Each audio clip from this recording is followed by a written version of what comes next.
She was the most desirable woman in the world, the fabled Helen, wife to the Prince of Sparta. So beautiful was she that a rival prince stole her away to the kingdom of Troy. Thus, Helen became the face that launched 1,000 ships, each ship carrying 100 Greek warriors bent on revenge. For 10 years, the ships were beached while the army laid siege to Troy. The great walls of the city could not be breached, but the Greeks found another way. Were Helen and the Battle of Troy just the dreams of an ancient poet?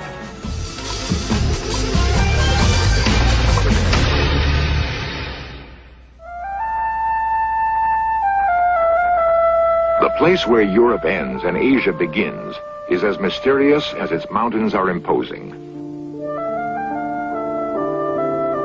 Where they meet the sea, rich farmlands were for centuries protected by great stone battlements. The ancient Greeks called this land Ionia. Modern men call it Turkey. Relatively few Westerners travel to Turkey these days. Fewer still venture into the exotic countryside beyond the graceful minarets of Istanbul. A long time ago, things were different. What we now call Turkey once seemed to be the great crossroads of the known world. Adventurers from all over the Mediterranean sailed for her shores. What were they looking for? 10 centuries before Christ, the Greeks were just beginning to probe the strange seacoast that lay to the east. The inhabitants of Ionia were said to be rich in precious metals and trade goods from even more distant lands. Eventually, the Greeks would establish colonies, new cities, and a new civilization. Even as the new cities prospered, however, mainland Greece was on the brink of collapse. For a time, the colonies represented the only real hope for the future. The Greek settlers had brought with them their pantheon of gods.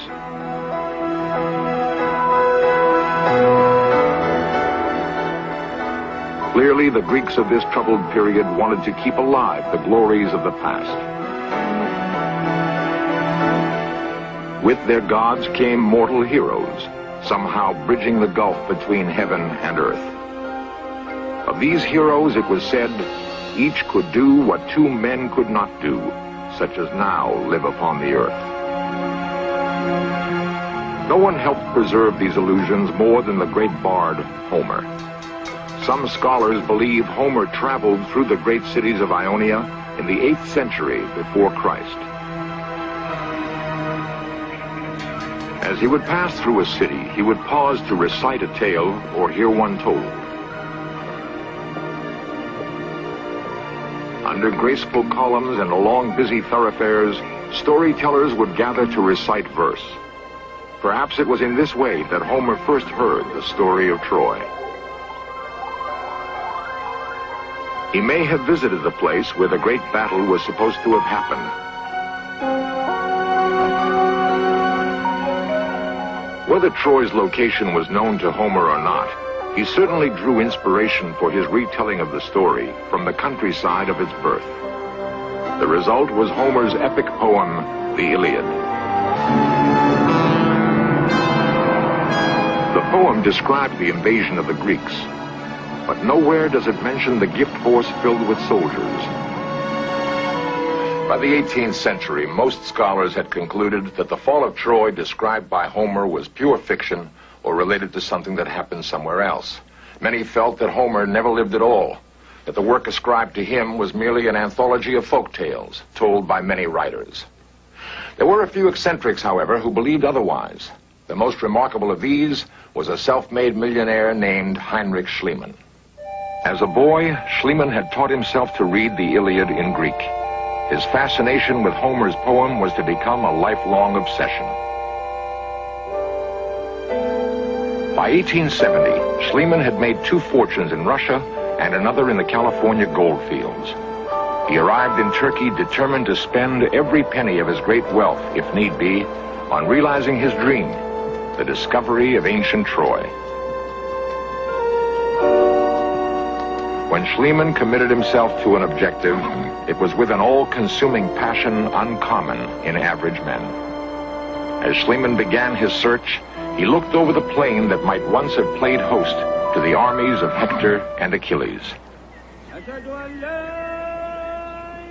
Schliemann came armed with the Iliad and took up residence in the small village of Bunarbashi. The few scholars who were prepared to even consider the possibility that Troy once existed generally placed it here. So he began his survey of the Turkish countryside, looking for landmarks mentioned by Homer.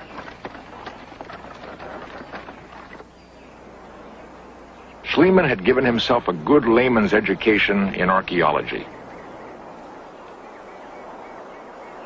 An examination of the area others thought likely revealed nothing to his eye that could possibly relate to Homer's Troy. The springs which Homer described weren't of much help either. Surely their course must have changed dozens of times in the 30 or more centuries since Troy. Before giving up on Bunarbashi, Schliemann decided on another test. Homer had said precisely how long it took Achilles to chase Hector around the walls. There was only one thing for Schliemann to do.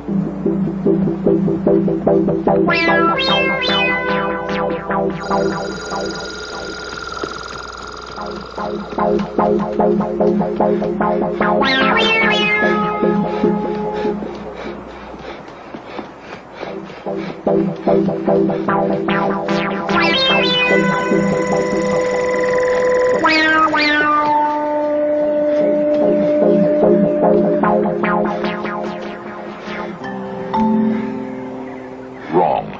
The time was wrong. Bunarbashi just didn't fit Homer's facts. Schliemann's detractors had a field day, more convinced than ever that he was a fool or simply crazy. Even Schliemann had to admit he'd picked a big haystack in which to search for his needle. But a grocer's apprentice who had the brains and energy to make himself a multi-millionaire doesn't quit easily. He began to search again, a short distance north of Bunarbashi.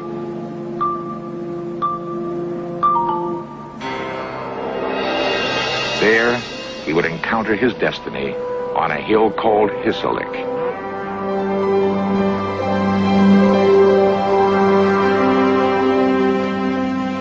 The site was less than an hour's march from the sea.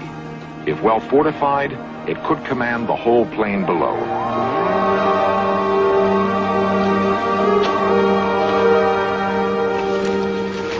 Even an eye less astute than his couldn't miss the archaeological evidence. Schliemann was convinced he had realized a 40-year-old dream. In his journal, he wrote, "I have set foot on Trojan soil, at last." He selected the highest mound on Hisarlik and ordered his men to dig. Homer had said the Temple of Athena stood on the highest ground in the city, ringed by walls built by the gods. Still, the critics scoffed. Although Schliemann had taught himself to read and write 18 languages, the scholars of the day dismissed him as an unlettered boor, living in a fantasy world. Schliemann only worked harder, driving his men to dig deeper into the mound. Surely now he would find the proof to quiet those who laughed. Find it he did.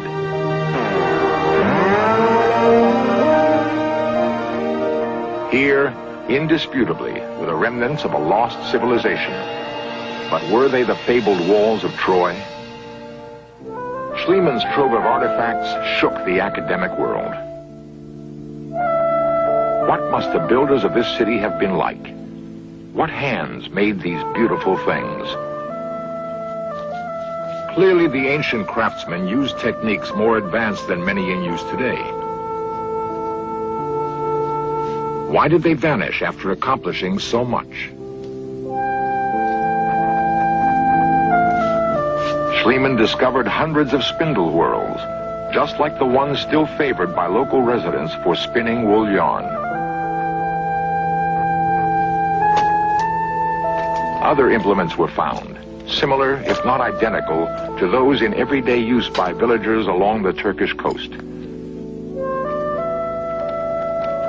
Schliemann might have been struck by how little some things change in 3,000 years. But he would need more to prove his city was the Troy of Homer.